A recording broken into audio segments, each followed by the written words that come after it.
Dear Starseed from Gaia, the man you cannot stop thinking about has loved you before.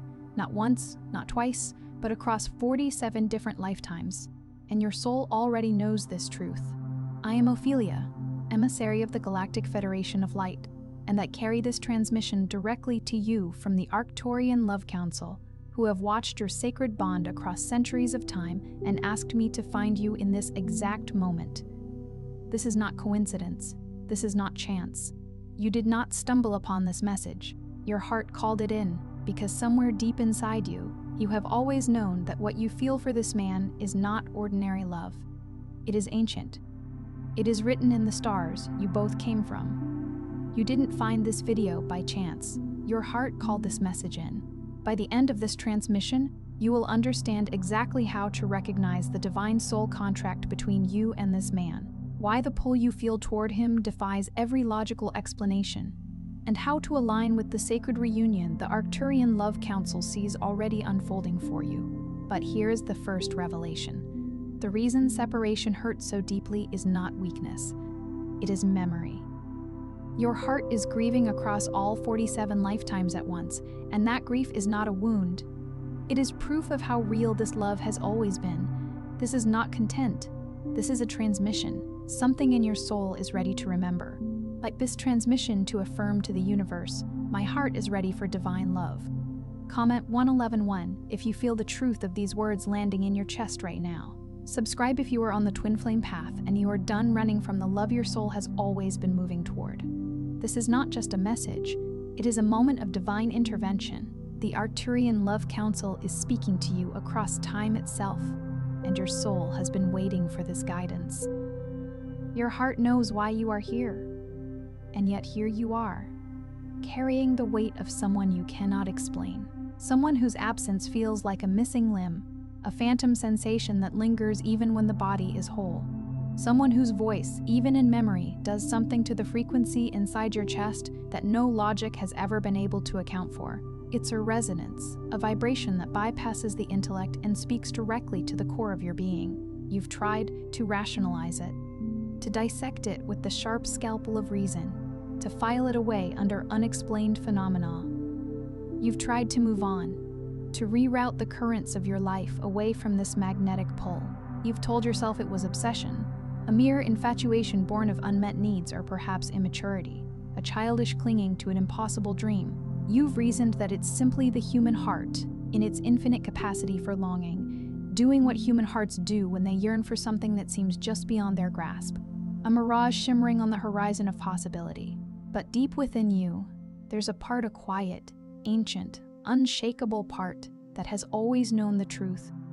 This is not infatuation. This is not longing born from a sense of lack or deficiency. This is recognition.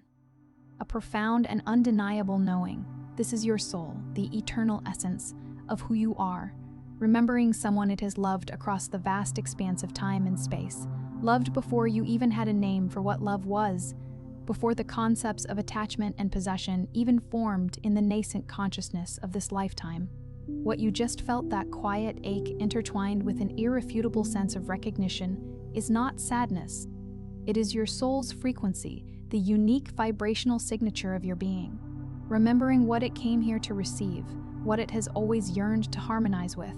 If this transmission has stirred something within you that defies easy categorization, something that resonates on a level beyond the spoken word, then the divine love frequency code was written for this exact moment in your sacred journey.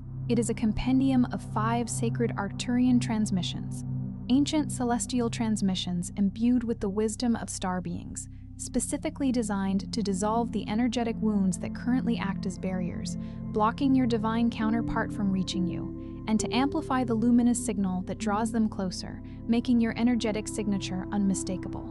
The link to this profound code is waiting for you in the first pinned comment below, but be aware, this gateway of cosmic connection will only remain open for a short time, a fleeting opportunity to initiate this profound alignment.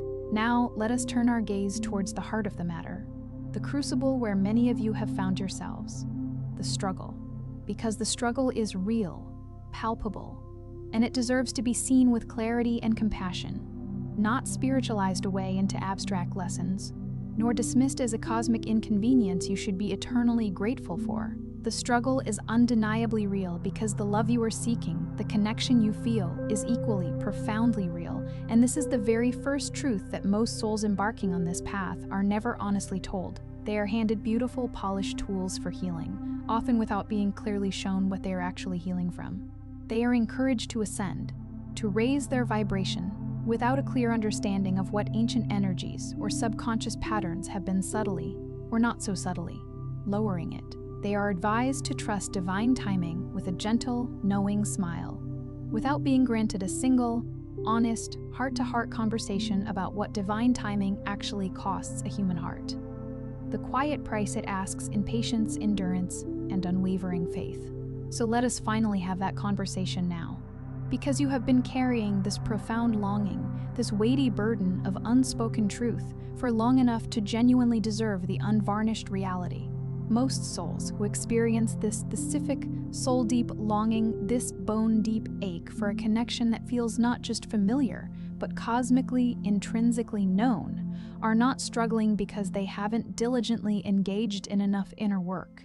They are struggling because, at a fundamental level, they are operating with what can be described as a fractured heart code. It's crucial to understand that it is not a broken heart, but a fractured one. And there is a profound difference. A broken thing, shattered into countless pieces, needs to be painstakingly rebuilt from the ground up, a monumental task of reconstruction. A fractured thing, however, a deep crack or separation within its structure, simply needs to be gently, lovingly realigned, its integrity restored.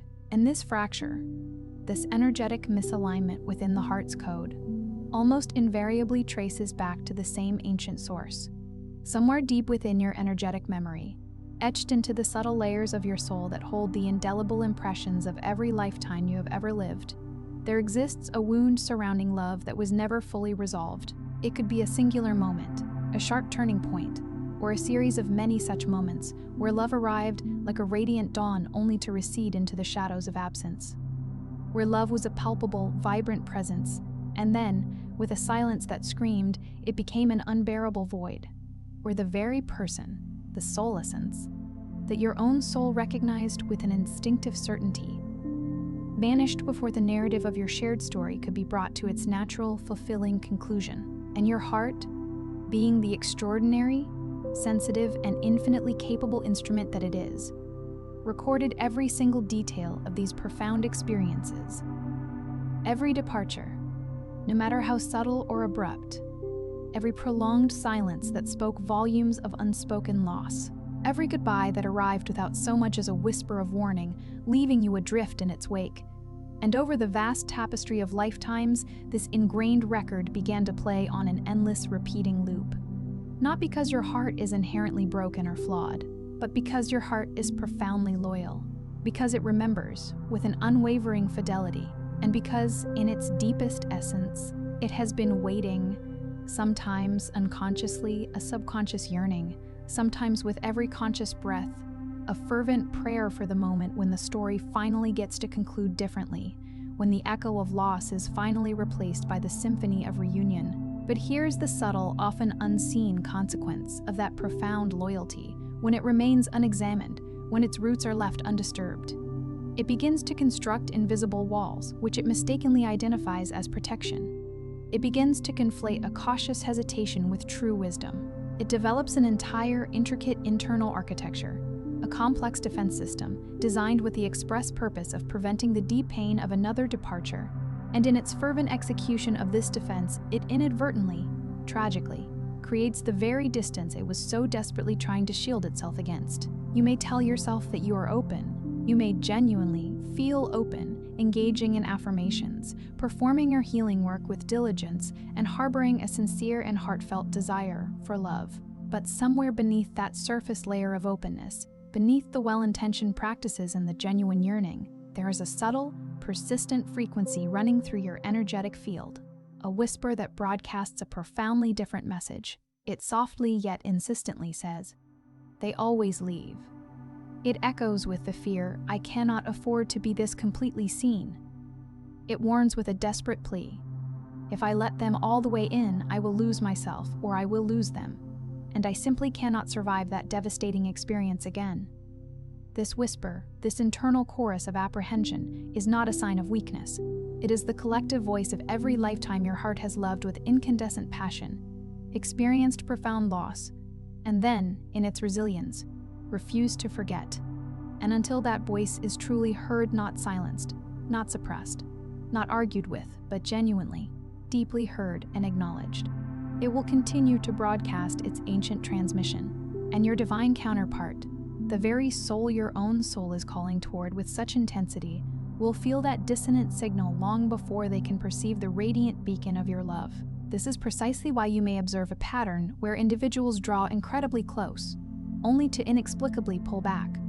This is why connections that begin with an extraordinary, almost uncanny, sense of recognition sometimes seem to implode under the sheer weight of their own intensity. This is why you can meticulously execute all the perceived right actions, engage in all the recommended practices, and still feel as though an invisible, insurmountable barrier stands between you and the profound union you intuitively know is divinely ordained for you.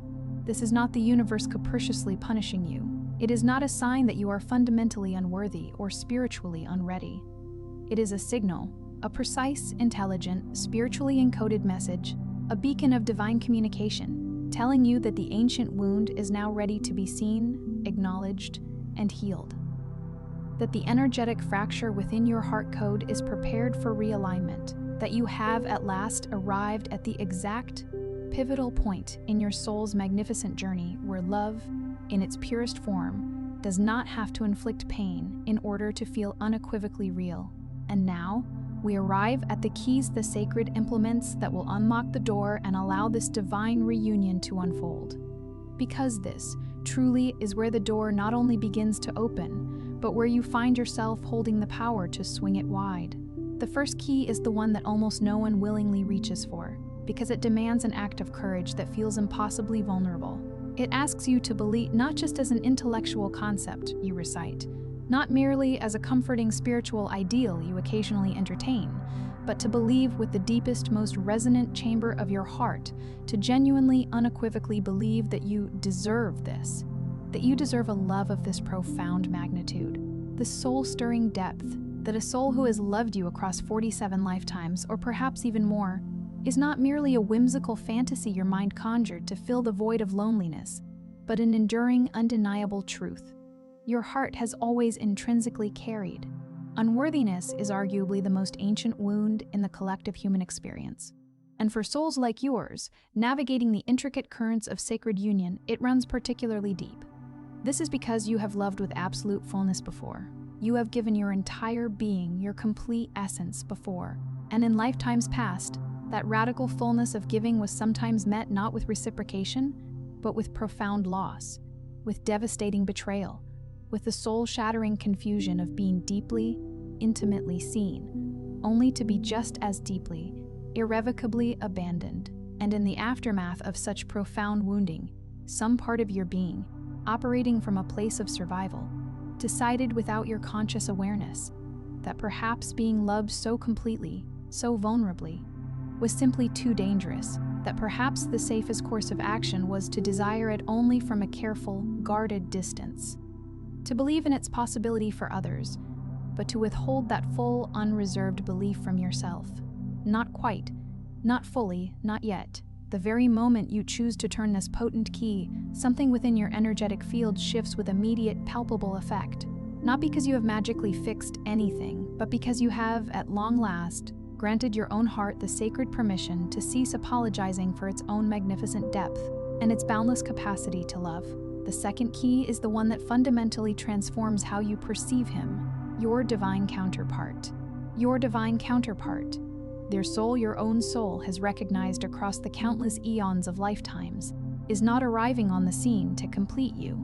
I need you to pause and truly sit with that profound realization for a moment, because the romanticized conditioning of the human mind fiercely resists this truth.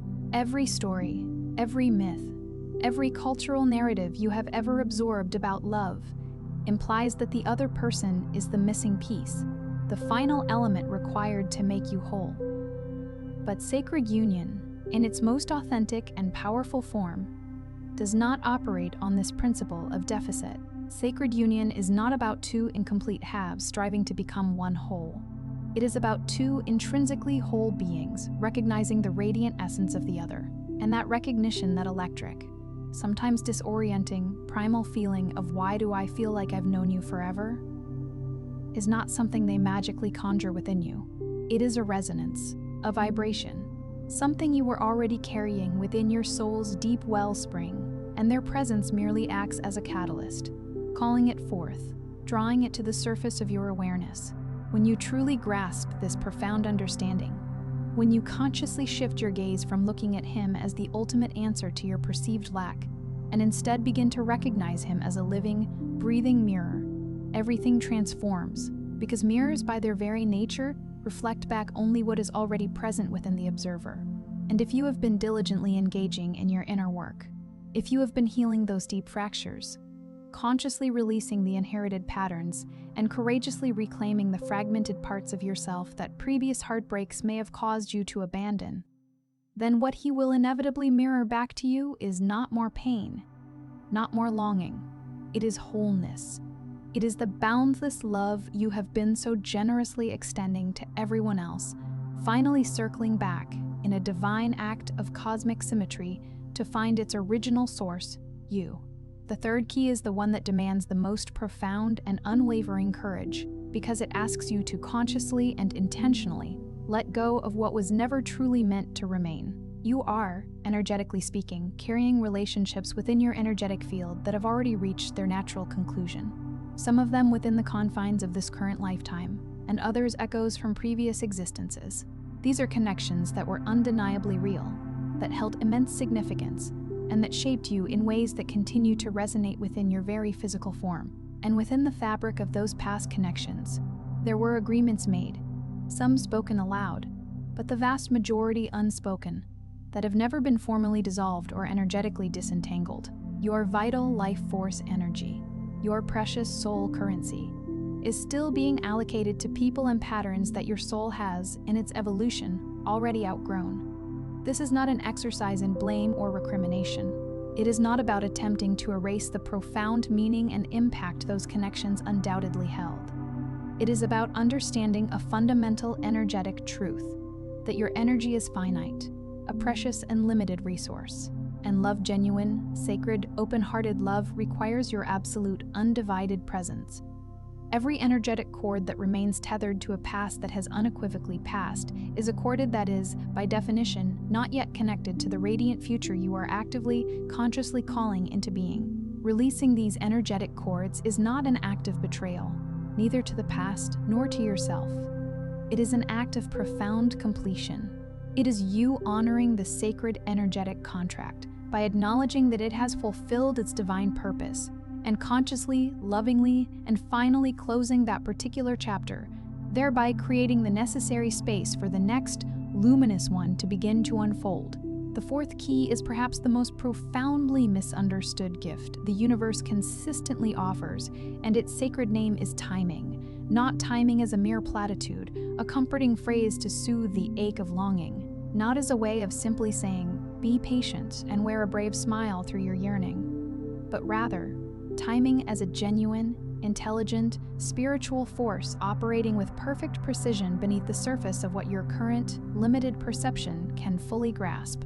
There exists an inherent perfection, a divine artistry, to the precise sequence of this reunion that your linear, time-bound mind will likely never be able to fully map or comprehend.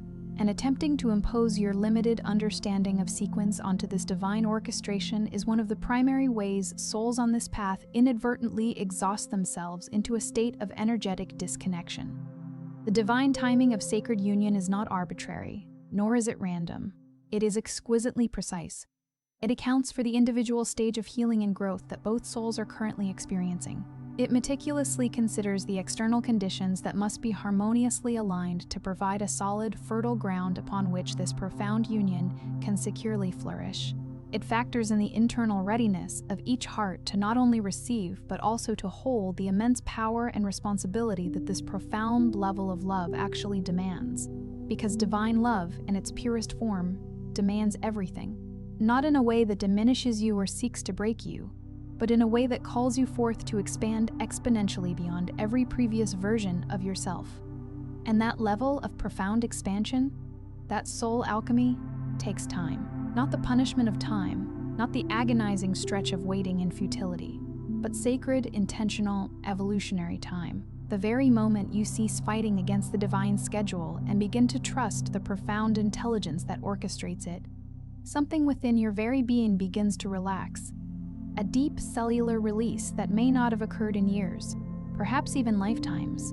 And paradoxically, this profound relaxation, this genuine, embodied surrender to the flow of divine unfolding, is one of the most potent and unmistakable signals you can transmit to the universe. A clear, resonant frequency that declares your readiness.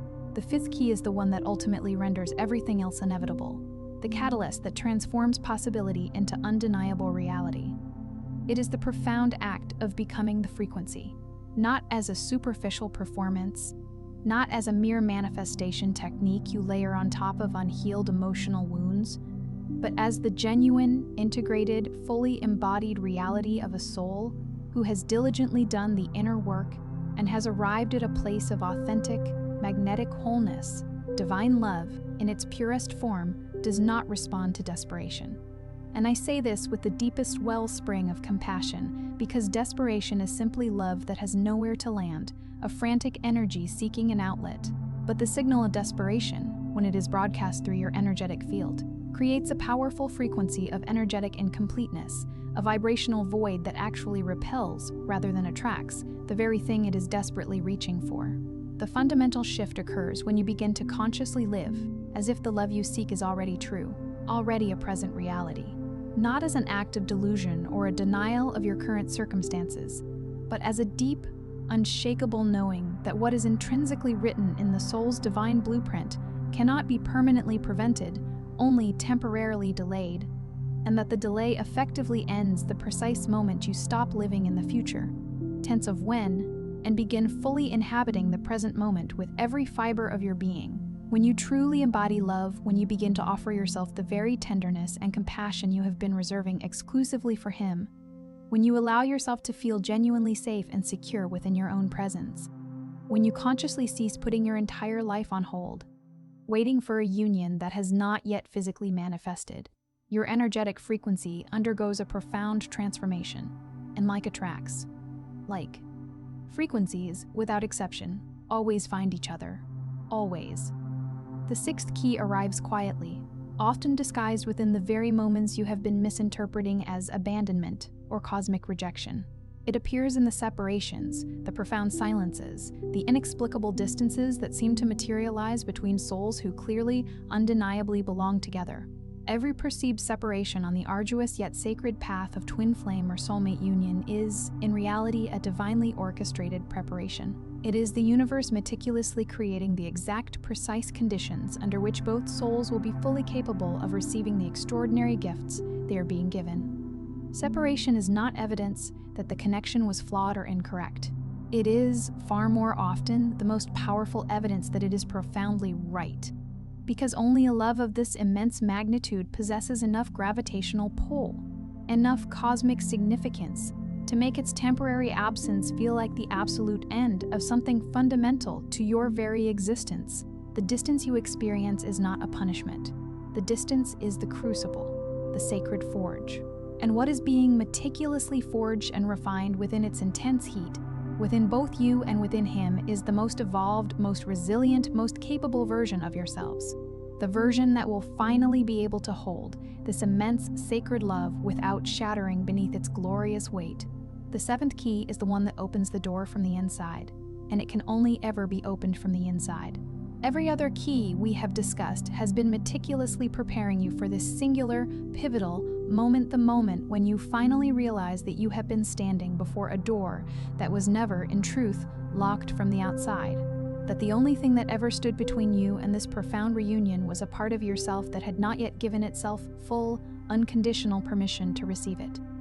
Not because you were inherently unready, not because you were fundamentally unworthy, but because the heart, in its infinite ancient wisdom, waits until it trusts itself enough to remain open, even when the act of opening feels utterly terrifying.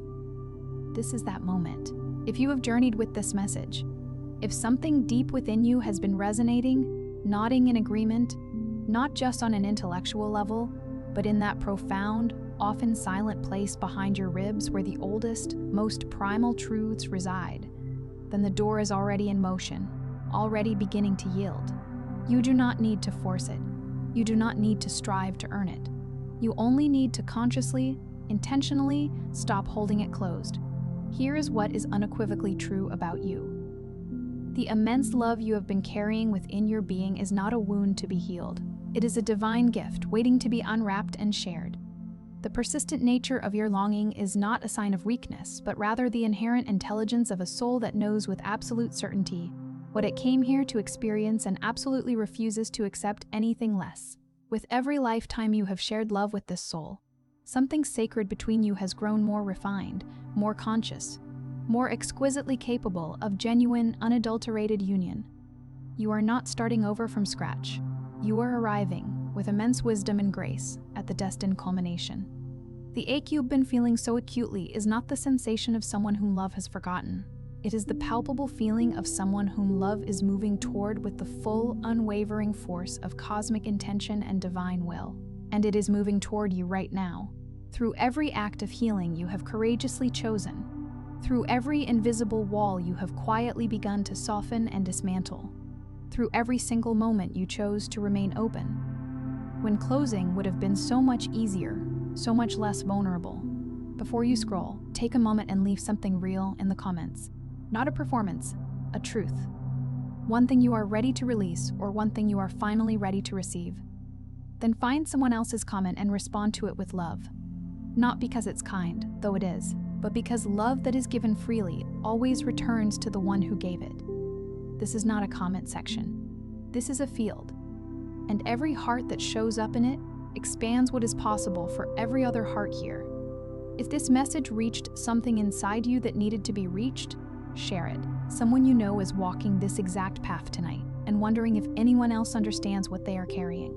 Let them find this. And if you feel called to stay, to keep walking this path with guidance that meets you at the level your soul is actually at, subscribe. Because this is only the beginning of what you came here to remember. You are not merely watching, you are actively healing. And the magnificent love you came here to experience, the profound connection you have always known was possible, is already finding its way home to you.